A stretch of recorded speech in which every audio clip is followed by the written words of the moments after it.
Welcome to another episode of Game Boy Roulette, where we take a look at randomly chosen games from the Game Boy library. Puzzle Master. Wow, that is a bold claim. Puzzles in the Game Boy were a match made in heaven. Whether you had a game that required a lot of thoughtful strategy, or a game with split-second decision-making to ensure that things don't go to hell, puzzle games of all styles just seem to fit best on the small screen. I think it's because so many of them benefit from quick play sessions, jumping in and out as you want, and when you have a game like that, you want to be able to play it anywhere instead of loading up a major console. Obviously, you have luminaries like Tetris and Dr. Mario, or hybrid puzzle games like Donkey Kong, but there's no shortage of puzzles on the handheld. But to look at all of those and decide to call your game Puzzle Master? Look, I know it's just a title, but still, like I said, that is bold. So let's turn to the developer to investigate this boldness, Metro 3D. If you haven't heard of them, that's okay. Neither have I until about 5 minutes ago when I was writing this sentence. They were only around for 6 years and made games for a few consoles, but they really didn't make anything super memorable. I'd say the closest they had was either the Bubble Bobble remake for Game Boy Color or publishing a few of the Armored Core games in Europe. And all that gets me excited. I love playing games that aren't just unknown, but made by total unknowns. There's absolutely no way of knowing the quality of this game from the background, or even what type of puzzle game this is, but that just has me raring to go to become a puzzle master myself. The box art is, what? Not at all what I was expecting. We're sure this is a puzzle game, right? And not some cutesy mascot platformer? Wait, earth, plant, water, fire. Oh, I get it. We're gonna be doing some element matching, aren't we? Or are we? Let's find out as we try to master Puzzle Master.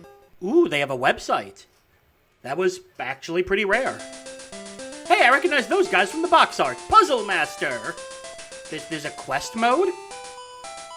Also, we haven't talked about it, but the rock is like a little too Uncanny Valley for my tastes.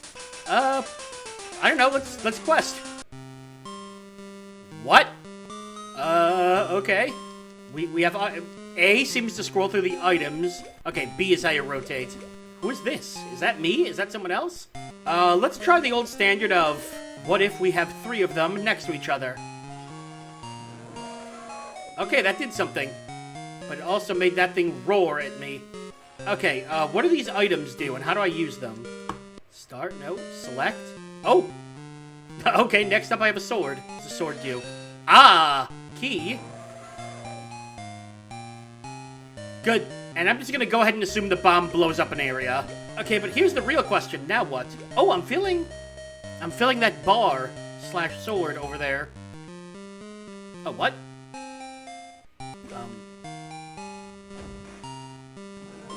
Oh, that's... Huh. You can interact with the environment. Who is this man over here? Who is this regular fellow over here? It's a bit slow and also a bit overcomplicated, but it's got some interesting ideas already. You know what? I could actually use the sword. Do this. Oh, and then I can do this. Ooh, and I get items from that. It's pretty standard puzzle mechanics, but the items and actually interacting with the background? That's pretty unique. Okay, this should do it. Huh. Well, we're over here now. Who? What? Who's this? Wait, that's a treasure chest over there. What do you give me? A potion. What does the potion do? Something, I'm sure. Now that we know that the game plays pretty well, what happens if we play it in color?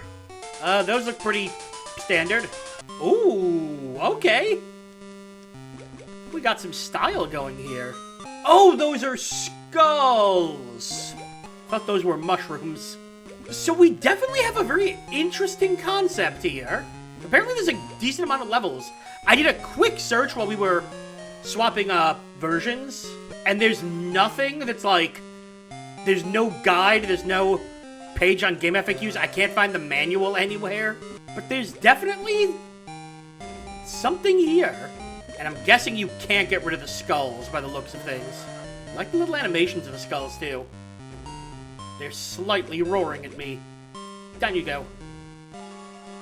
I'd say my only big problem is that the gameplay sections since they are supposed to go level by level, these are lasting a little bit longer than I think is necessary. I think this would have been a great time to do very quick missions to start off. This should work, right? 1, 2.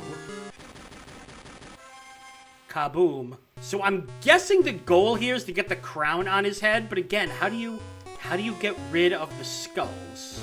You know what? Maybe you must use a bomb. Okay, we're gonna do that. And then that. Oh man, so good at this.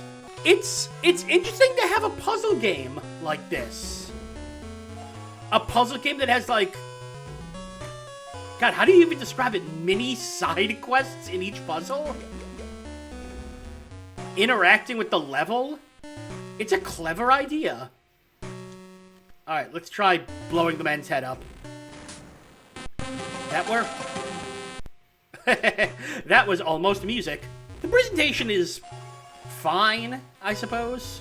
Nothing really to write home about. It is totally average. But the gameplay is really unique. I'm digging it. It's a clever... It's something you don't see much of in you know, drop-down puzzle games like this. The more I'm playing this, the more I'm ready to give it a pretty strong recommendation. It's unlike any other puzzle game I've played for the Game Boy. And I mean that in the best way possible. It's familiar, but new at the same time. It's just like all those other puzzle games where you have to mix stuff. It's just like all those other games where you have to combine 3 to remove them.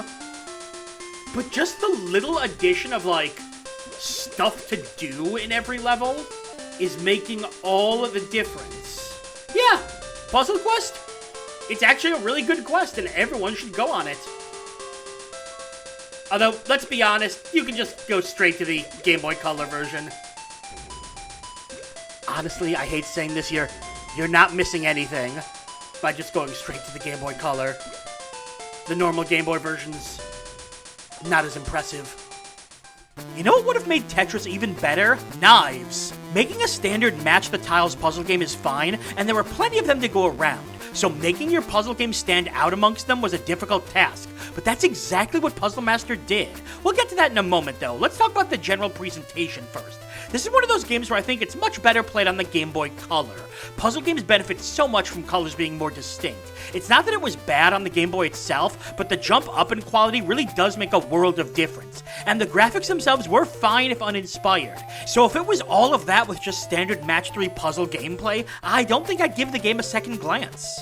But this game was anything but standard. It was one of the more fun twists on puzzle gameplay I've seen on the Game Boy. Between the inclusion of items to help solve puzzles, the variety of level designs with parts you can actually interact with, or there being smaller goals in each level, like destroying the bridge or putting the crown on the king's head, it felt like a totally fresh and unique experience without messing with the base gameplay formula too much. It's the kind of idea I'm shocked more games haven't attempted, because it's such a simple move that makes all the difference. And I checked ahead and there are over 50 levels, so there's plenty to do in the game. And there's even a final boss in a puzzle game. What a novelty. I cannot say enough good about this game, and I give it a strong recommendation to any fan of puzzle games. With just a minor addition to standard gameplay, it flips the entire Match 3 formula on its head in the best way. And I'm sorry, Game Boy, this is one of those times where objectively, your younger, sexier brother has you beat. And that's all for another episode of Game Boy Roulette. Make sure to like the video, comment, and subscribe to follow the series as we continue to dig through the Game Boy vault. I'm BrianJ, and I'll see you next time.